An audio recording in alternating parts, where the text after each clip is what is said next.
Yes, friends, now we will deal with influence line diagram. Basically क्या होता है influence line diagram? एक diagram होता है जो कि शो करता है particular stress function such as reaction, shear force या बेंडिंग मोमेंट एंड डिफ्लेक्शन और स्लोप, जो कि वेरीज होता है, मतलब जो चेंज होता है with position of a unit concentrated load. या हम यूनिट कॉन्सेंट्रेटेड लोड की बात कर रहे हैं जब किसी स्ट्रक्चर के, सपोज ये बीम है, उसके अक्रॉस पास करेगा ये यूनिट लोड, सपोज यहाँ से यहाँ तक ट्रैवल करते करते यहाँ से जाएगा, तो इसमें क्या इन्फ्लुएंस आएगा जो कि इसके रिएक्शन, शियर फोर्स और बेंडिंग मोमेंट या एंगल जिस पे भी हम निकालें स्लो, तो कैसा इन्फ्लुएंस आएगा ये हम पता करते हैं using influence line diagram. Okay, so ये था इसका थोड़ा सा इंट्रो। और इन्फ्लुएंस लाइन डायग्राम में हम basically to find out the position of live load which is lead to the maximum particular value of stress function, मतलब हम क्यों यूज़ करते हैं, और calculate the particular stress function for critical loading. Okay, अब इसमें कुल 5 केसेस होते हैं। जब सिंगल कॉन्सेंट्रेटेड लोड लगा हो, ओके, जब यूडीएल लगा हो जो कि स्पैन से लॉन्गर हो, यूडीएल ग्रेटर देन स्पैन। फिर एक केस आता है जिसमें यूडीएल शॉर्टर होता है स्पैन से। फिर एक टू व्हील लोड आता है, ये सब का एग्जांपल है कार एसेक्ट्रास, कार बसेस एक्सेट्रास। और एक आता है multiple wheel load. So multiple wheel load में जैसे आपका हैवी हैवी ट्रक्स, मतलब 6 चक्का, 10 चक्का, एंड रेलवेज एक्सेट्रा, जो जिसमें 2 से ज़्यादा व्हील होते हैं। ओके, सो सबसे पहले हम इन्फ्लुएंस लाइन डायग्राम का सबसे पहले सिंगल कॉन्सेंट्रेटेड लोड पे हम इसका डायग्राम ड्रॉ करेंगे और ये इसका डेरिवेशन है। ओके, तो सिंगल कॉन्सेंट्रेटेड लोड की बात करें तो सपोज करें ये हमारे पास सिंपली सपोर्टेड बीम है। ओके, अब इस सिंपली सपोर्टेड बीम पे यहाँ पे सपोज 1 यूनिटी का यानी कि डब्लू लोडिंग लगी है जिसकी वैल्यू है 1। Okay, right. अब हमको इसका इन्फ्लुएंस लाइन डायग्राम बनाना है। ये इस पॉइंट से ए डिस्टेंस पे है और इस टोटल की लेंथ एल है, तो ऑब्वियस बात है इसकी तो एल माइनस ए ही बचेगी। और ये पॉइंट ए है, ये बी है, तो इसका रिएक्शन आर ए होगा, इसका आर बी होगा, राइट। और सबसे पहले हम रिएक्शन कैलकुलेट कर लेते हैं।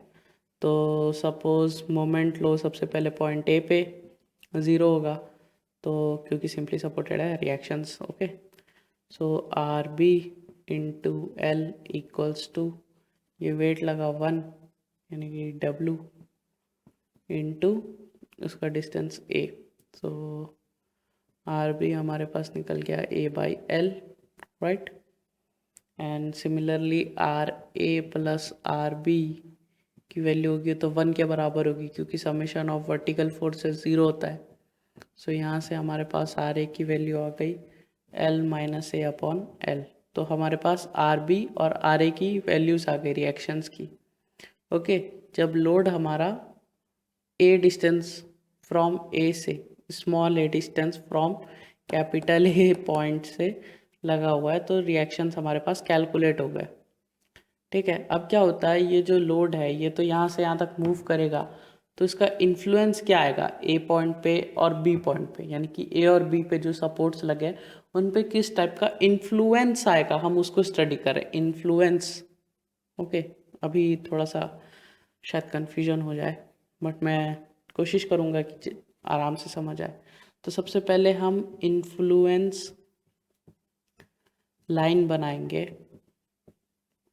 फॉर ए, मतलब एट ए। ठीक है, तो सबसे पहले ये हमारा कुछ स्पैन है।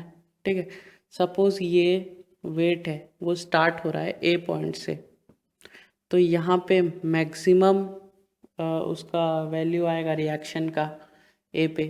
ऑब्वियस बात है, जब ये यहाँ से चालू हो रहा है ए पॉइंट से, तो पूरा का पूरा लोडिंग यहीं पे ही एक्ट हो रहा है और यही इसको बैलेंस कर रहा है। बी से तो अब इसको कोई मतलब नहीं है। फिर ये चलता गया चलता गया चलता गया चलता गया और हमारे पास एक वैल्यू आएगी एट ए डिस्टेंस ए पे, ठीक है। ये हमारे पास रिएक्शन की वैल्यू आएगी L minus A by L, जो अभी हमने कैलकुलेट की थी, राइट। और फिर जैसे ही ये पॉइंट बी पे पहुंच जाएगा तो इसका इन्फ्लुएंस ए का इन्फ्लुएंस, ओके, क्योंकि अब सारा रिएक्शन बी बैलेंस करेगा तो ए का जो इन्फ्लुएंस है वो इस पॉइंट पे जाके 0 हो जाएगा, ओके। अब मैं इन्फ्लुएंस लाइन बनाता हूँ फॉर बी, ठीक है। अब बी का क्या होगा, फिर से स्पैन है, ये ए है, ये बी है। अब हमारा यूनिट लोड फिर से ए से बी पे ट्रैवल करेगा, लेकिन अब हमको इन्फ्लुएंस सिर्फ बी का बनाना है, राइट। पहले ए का बनाया था, अब बी का बनाना है। तो सपोज यहाँ पे लोड है अभी, ओके, ए पे। अब ए पे लोड है तो ए बैलेंस कर रहा है, बी पे तो कोई मतलब नहीं है, तो बी पे भैया 0 आ गया। फिर चलते चलते चलते जैसे जैसे बी के पास जाते जाएगा बी पे उसका इन्फ्लुएंस बढ़ते जाएगा, ऑब्वियस बात है भाई। जैसे जैसे बढ़ते जाएगा और बी पे उसका जो रिएक्शन है वो बढ़ते जाएगा, और जैसे ही पूरे बी पे आके ये कॉन्सेंट्रेटेड लोड मूव करते करते बी पहुंच जाएगा तो बी का जो रिएक्शन है वो मैक्सिमम आएगा, क्योंकि अब बी पूरा उसको बैलेंस कर रहा है, ए तो उसको बैलेंस कर नहीं रहा है। और फिर जो ए पे हमने कैलकुलेट किया था, जो कि कैपिटल ए से स्मॉल ए की डिस्टेंस पे है, तो यहाँ पे ये जो ऑर्डिनेट आया ये ए बाई एल आया था, राइट, हमने जो पहले कैलकुलेट किया था। अब क्या करेंगे, इन्फ्लुएंस लाइन ए और बी दोनों को कंबाइन कर देंगे, तो हमारे पास एक नया इन्फ्लुएंस लाइन डायग्राम बनेगा, वो कुछ इस तरीके का होगा, ठीक है। ये डिस्टेंस स्मॉल ए है, ठीक है, ये पॉइंट ए है, ये पॉइंट बी है, ठीक है। और ये जो ऑर्डिनेट है यानी कि ये जो लेंथ है इसकी, ये आएगी ए बाई एल, और ये वाला जो है वो आएगा एल माइनस ए अपॉन एल, यानी कि ये जो ऑर्डिनेट, ये जो डिस्टेंस है उसकी। ये कैसे आया, तो सिंपल है, देखो भैया, सबसे पहले हमने इसको नीचे वाले पार्ट पे रखा और इसको ऊपर वाले पार्ट पे रखा। अब ऐसा क्यों रखा, इसको उल्टा सीधा भी तो कर सकते थे। तो देखो, जैसे सपोज ये हमारा जो बीम है, इस पे लोडिंग यहाँ से यहाँ चलते चलते जाएगी, तो क्या होगा, जो ये इन्फ्लुएंस लाइन डायग्राम है शियर फोर्स का, राइट, ये जो मैंने फिगर बनाया है ये शियर फोर्स के लिए इन्फ्लुएंस लाइन डायग्राम है, सबसे पहली बात, ओके। तो क्या होगा, जैसे जैसे यहाँ से यहाँ मूव करते जाएगा तो यहाँ पे तो इसको रिएक्शन बैलेंस कर रहा है, यहाँ पे और यहाँ पे रिएक्शंस दोनों बैलेंस कर रहे हैं, ओके, शियर फोर्स वहाँ पे नहीं रहेगा। अब क्या होगा, जैसे जैसे इसके दूर जाते जाएगा तो शियर फोर्स इंक्रीज होते जा रहा है, ये देखिए, ये इंक्रीज होते जा रहा है, इंक्रीज होते जा रहा है, इंक्रीज होते जा रहा है। भले नीचे साइड हो रहा है, नीचे साइड को ऐसा मत समझिए कि नेगेटिव है या ऊपर वाला पॉजिटिव है, वो है, मतलब वो अलग चीज़ है। मैं तो बस आपको जनरल बता रहा हूँ कि इंक्रीज हो रहा है, चाहे नेगेटिव में हो रहा है लेकिन इंक्रीज हो रहा है। तो इंक्रीज होते होते पॉइंट पे चला जाएगा ए पे, जहाँ पे ये चेंज हो जाएगा ऊपर की तरफ।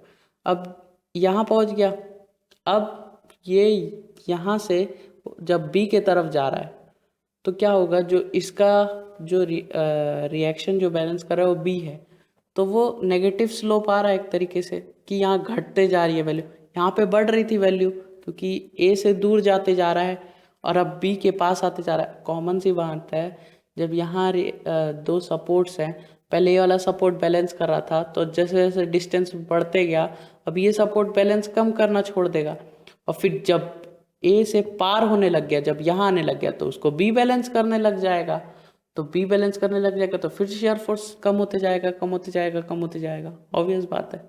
तो ये कुछ इस तरीके से कंबाइन हो गया, तो ये हमारा शियर फोर्स डायग्राम बन गया for influence line shear force diagram, okay. और अब बात करेंगे बेंडिंग मोमेंट डायग्राम की। तो अब भैया हमको तो रिएक्शंस की वैल्यू पता है, जैसे इसकी एल माइनस ए अपॉन एल है और इसकी ए बाई एल है, तो किसी से भी परपेंडिकुलर डिस्टेंस लेके हम कैलकुलेट करेंगे तो कुछ इस तरीके का ग्राफ बनेगा, मतलब इस तरीके का डायग्राम बनेगा। ये उसका ऑर्डिनेट बनेगा और इस ऑर्डिनेट की वैल्यू आएगी एल माइनस ए अपॉन एल इंटू ए, राइट, ठीक है। चाहे आप किसी से भी कैलकुलेट करें, आर बी से कैलकुलेट करेंगे तो ए बाई एल आएगा, इंटू इसकी डिस्टेंस जो आएगी वो एल माइनस ए आएगी, ठीक है, तो वही बन जाएगा। राइट। और ये ऐसा है। और जैसे मान लो आप इस वाले रिएक्शन से कैलकुलेट करेंगे, सो L माइनस ए अपॉन एल, और इसकी परपेंडिकुलर, मतलब हमको यहाँ पे सेक्शन कंसिडर करना है और उसके हिसाब से मोमेंट कैलकुलेट कर देना है, तो उसकी वैल्यू आ जाएगी। तो ये हमारा बेंडिंग मोमेंट डायग्राम, मतलब influence line diagram for bending moment diagram, ठीक है। और ये ए और ये बी है, राइट। तो हमारे पास बेसिक पता चल गया कि बेंडिंग मोमेंट डायग्राम और शेयर फोर्स डायग्राम जो इन्फ्लुएंस लाइन से आते हैं उनके ऑर्डिनेट पता चल गए कि हम कोऑर्डिनेट कितना है। बाकी ये, और ये तो ए है, ये जैसे आपको पता है ये पहले से, राइट। और ये पता चल गया, तो ये इसका प्रूफ था।